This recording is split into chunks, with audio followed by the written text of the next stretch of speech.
अगली बड़ी खबर भोपाल से, जहां कांग्रेस के एक और विधायक ने छोड़ी पार्टी और लौटते विधायक रहे हैं मनोज चावला, जिन्होंने पार्टी से इस्तीफा दे दिया है। प्रदेश अध्यक्ष जीतू पटवारी को लिखा पत्र, पार्टी छोड़ने के कारण को बताया व्यक्तिगत। तो कांग्रेस को एक बार फिर से बड़ा झटका, जहां कांग्रेस के एक और पूर्व विधायक ने इस्तीफा दे दिया है। तो प्रदीप तलरेजा यहाँ पर हमारे साथ जुड़ गए हैं।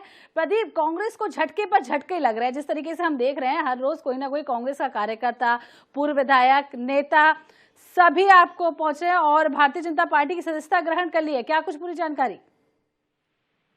जी बिल्कुल, हमने देखा है कि विधानसभा चुनाव में जिस प्रकार से परिणाम आए थे, उस परिणामों के बाद कहीं ना कहीं कांग्रेस में हलचल मचना स्वाभाविक सी बात थी। और देखिए, बीजेपी की अगर हम बात करें तो बीजेपी में देखिए अभी तक छिंदवाड़ा सबसे ज्यादा देखा जा रहा था कि छिंदवाड़ा के लोग सबसे ज्यादा इसमें शामिल हो रहे थे।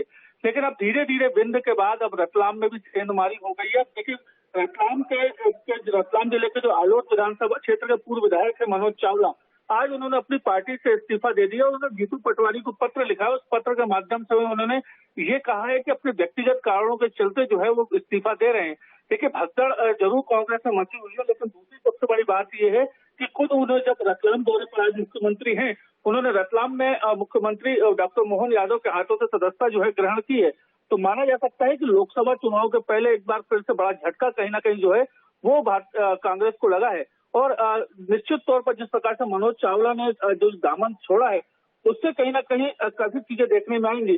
देखिए, सबसे बड़ी बात यह है कि जो रतलाम जिले की आलोट में बहुचर्चित जो खाद लूट कांड का जो मामला था, उसमें लंबे समय से जो चावला है वो जेल में बंद थे। और कहीं ना कहीं ये एक बड़ी बात भी जरूर निकलकर सामने आ सकती है। जी प्रदीप, ये भी समझ लेंगे जिस तरीके से ये दल बदल का सिलसिला जारी है, थमने का नाम ही नहीं ले रहा है। लगातार हम रोज कई कार्यकर्ताओं की, कई बड़े नेताओं की, कई पूर्व विधायकों की खबर दिखा रहे हैं जो लगातार भारतीय जनता पार्टी में शामिल हो रही है। तो कांग्रेस की तरफ से क्या कुछ रिएक्शन आ रहा है? देखिए, निश्चित तौर पर हमने कल भी देखा था कि जब बड़ी संख्या में जब कांग्रेस के जो लोग जो है वो बीजेपी में शामिल हो रहे थे, कल खुद कांग्रेस के कई दिग्गज नेताओं का ये कहना है कि गद्दार जो है वो पार्टी को लगातार छोड़ते हुए जा रहे हैं। और सामने आने वाले समय में जो पार्टी के हित में काम करने वाले लोग रहेंगे वो सिर्फ इसमें यहाँ पर रहेंगे। और देखिए, सबसे बड़ी बात है कि ये तो तमाम जो लोग जा रहे हैं उसको लेकर के कांग्रेस में हालांकि इस बात को लेकर स्पष्ट है कि कोई भी कहीं भी जाए उसका कोई फर्क नहीं पड़ता है। लेकिन कहीं ना कहीं जो गद्दार वाली जो बात निकल के आ रही है कि गद्दार और खुद्दार, ये दो विषय रहेंगे जो कहीं ना कहीं पूरे चुनाव में जरूर देखे जाएंगे।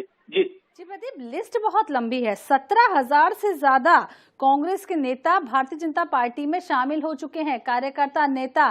तो क्या कुछ लगता है किस तरीके से लोकसभा चुनाव को देखते हैं? वैसे ही पैर जमाने में मुश्किल हो रही है कांग्रेस को मध्य प्रदेश में, जिस तरीके से दल बदल चल रहा है, तो क्या स्थिति रहेगी? देखिए, मध्य प्रदेश में उनके लोकसभा सीटें जीतना कहीं ना कहीं पार्टी का लक्ष्य है। और सबसे बड़ी बात जो है वो ये देखने में आई कि छिंदवाड़ा, लेकिन जिस प्रकार से लगातार दल बदल देखा जा रहा है और कई तमाम जो बड़े चेहरे हैं, चाहे वो दीपक सक्सेना के पुत्र अजय सक्सेना की करें या तमाम जो दूसरे दिग्गज हैं, वो लगातार पार्टी छोड़कर जा रहे हो, तो ये माना जा सकता है कि जिस प्रकार से दल बदल कांग्रेस के लोग तो छोड़कर बीजेपी में शामिल हो रहे हैं, तो कहीं ना कहीं आने वाले समय में बीजेपी के लिए काफी सुखद होगा।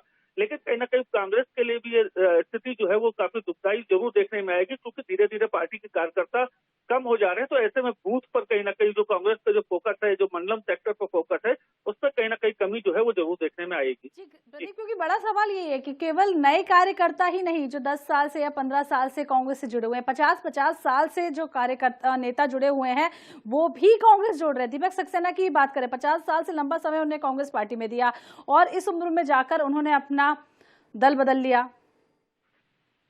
देखिए, दीपक सक्सेना की जिस प्रकार से बात की जा रही है, दीपक सक्सेना ने अभी पार्टी के सभी पदों से इस्तीफा दिया, क्योंकि उनके बेटे जो अजय सक्सेना है उन्होंने बीजेपी का दामन थामा। और जैसे ही वो वहां छिंदवाड़ा से निकले और इसके बाद ही उनके पिता दीपक सक्सेना ने इस्तीफा दे दिया। हालांकि भारतीय जनता पार्टी में वो शामिल अभी तक हुए नहीं है, लेकिन ये कयास जरूर लगाए जा रहे हैं कि बहुत जल्द जो है अजय सक्सेना अपने पिता दीपक सक्सेना और अपने भाई, उन तमाम जो लोग हैं उनको लेकर भारतीय जनता पार्टी में शामिल हो सकते हैं। लेकिन देखिए, जिस प्रकार दीपक सक्सेना का कद रहा है, कई बड़े 4 बार के विधायक भी रहे हैं। और सबसे बड़ी बात यह है कि कांग्रेस के सबसे शीर्ष नेता कमलनाथ जो है उनके काफी करीबी रहे हैं। और उनके लिए उन्होंने अपनी कुर्सी तक का त्याग दिया। तो कहीं ना कहीं ये बड़ा सवाल जरूर है कि जिस प्रकार से लगातार ये बड़े नेता जब पूर्व विधायक है या पूर्व मंत्री है या सांसद रहे हैं, वो कहीं ना कहीं भारतीय जनता पार्टी में शामिल हो रहा, तो कांग्रेस के लिए मुसीबतें कम होने का नाम अभी नहीं ले रही हैं। तो कांग्रेस के लिए मुसीबतें तो कम हो नहीं रही हैं। मनोज चावला का कोई रिएक्शन आया? क्योंकि वो जो कारण बता रहे हैं वो तो जातिगत बता रहे हैं, जो भी अपना व्यक्तिगत, माफ कीजिएगा, कारण बता रहे हैं। इसके अलावा कोई और कारण? देखिए, मैंने आपको बताया कि खाद लूट का जो एक मामला था, जो रतलाम के जिले में उन्होंने किया था, उसके बाद से लगातार वो इंदौर जेल में बंद थे और इंदौर जेल में बंद होने के बाद काफी लंबे समय के बाद जब उनकी जमानत हुई है, तो उसके बाद उन्होंने अब जिस प्रकार से पार्टी से चुनाव लड़ा था, उस चुनाव में हार का सामना करना पड़ा था। और कहीं ना कहीं ये बड़ी वजह रही है कि अब अपना वापस जनाधार पाने की कोशिश जो है वो कहीं ना कहीं मनोज चावला करते नजर आ रहे हैं। और यही एक बड़ी वजह रही कि मनोज चावला ने अपना इस्तीफा दिया और इस्तीफा देने के बाद आज भारतीय जनता पार्टी में सदस्यता ली है।